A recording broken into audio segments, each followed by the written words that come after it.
at his watch and his second now. It will all be over.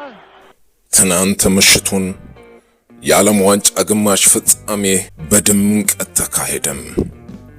በዚህም ስፔን የገጠመችው ታላቋንና ኃያል የነበረችውን ፈረንሳይ ነበረ።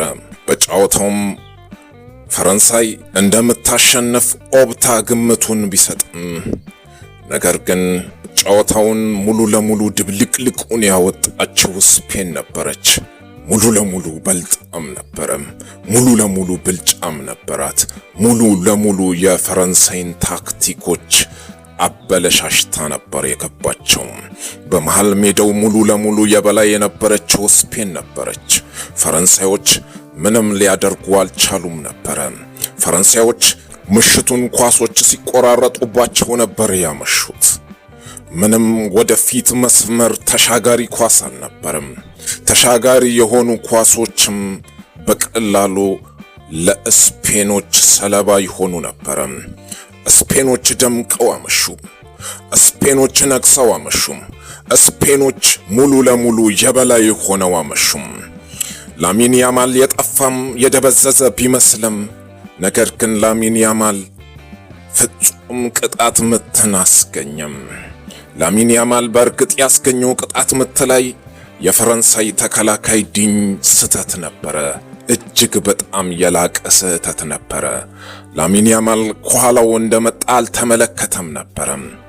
የሆነው ይሁንና ስፔን በጨዋታው የመጀመሪያውን ጎል ያገኘችው ከፍጹም ቅጣት ምት ነበር። ፍጹም ቅጣት ምት አስቆጠረች። ስፔን 1-0 መራች። ፈረንሳዮች ከዛ በኋላ በተደጋጋሚ በማጥቃት ስፔንን ያሸንፋሉ ተብሎ እየተጠበቀም ነበር። ፈረንሳይ ጨዋታውን ትቀይራለች ተብሎ እየተጠበቀም ነበር። የውሃ እረፍት ወጡም። ከውሃ እረፍትም ተመለሱ። ፈረንሳይ ምንም ያደረገችው ነገር የለም። ፈረንሳይ ቀጥተኛ የጎል ሙከራ እንኳን አልሞከረችም ነበር። እረፍት ወጡም። ከእረፍት በኋላም ተመለሱ። ፈረንሳይ ያው ጨዋታ ነው ይዛ የመጣችው። ተጫዋቾችን ለመቀያየር ሞከረች። ተጫዋቾችን ቀያይራ ለማስገባት ሞከረች። ነገር ግን ምንም የተፈጠረ ነገር የለም። ስፔኖች ፍጹም የበላይ ነበሩ። ስፔኖች ጨዋታውን ሙሉ ለሙሉ በልተውት ነበር።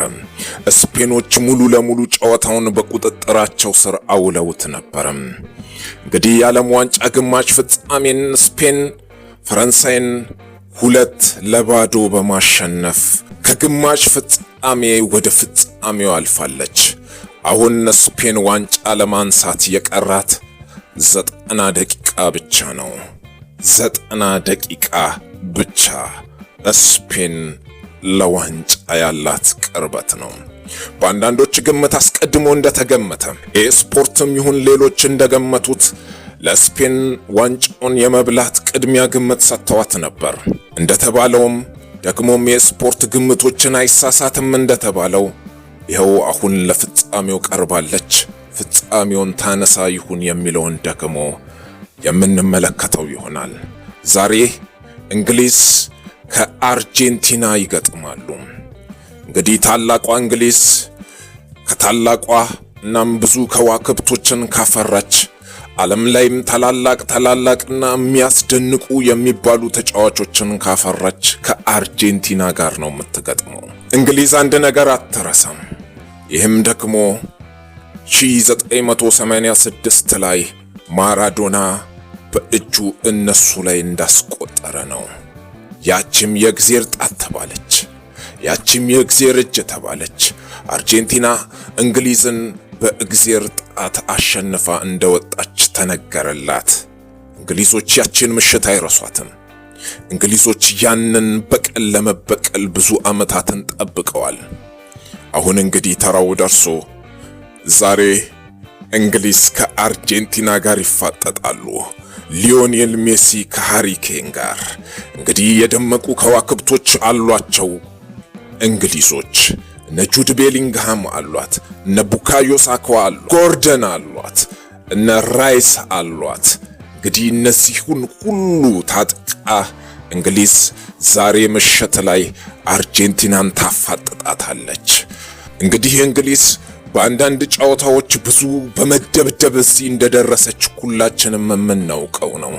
እንግሊዝ አብዛኛውን ጨዋታዎች አሳምና አላሸነፈችም። ትደበደባለች፣ ነገር ግን በምንም መልኩ ቢሆን ጎል ታስቆጠራለች። እናም ጥላ እያለፈች መታለች። አስደናቂም ደግሞ ተጫዋቾችን ይዛለች። ጎል አለፍናፊዎች ናቸው። ከጎል ስራ አይርቁም፣ ከጎል ስራ አይጠፉም። ከርቀት የተመታ ምት በረኛ እንዳጋጣሚ ከተፋ ፊት ለፊት ያሉ ተጫዋቾች ለማስቆጠር ሰከንድ አይፈጅባቸውም።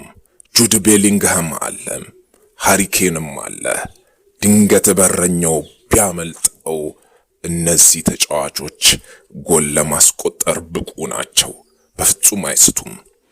ስለዚህ ዛሬ ማታ ማን ለፍጻሜው ያልፋል፣ ማን የስፔን ተጋጣሚ ይሆናል የሚለው የሚጠበቅ ይሆናል።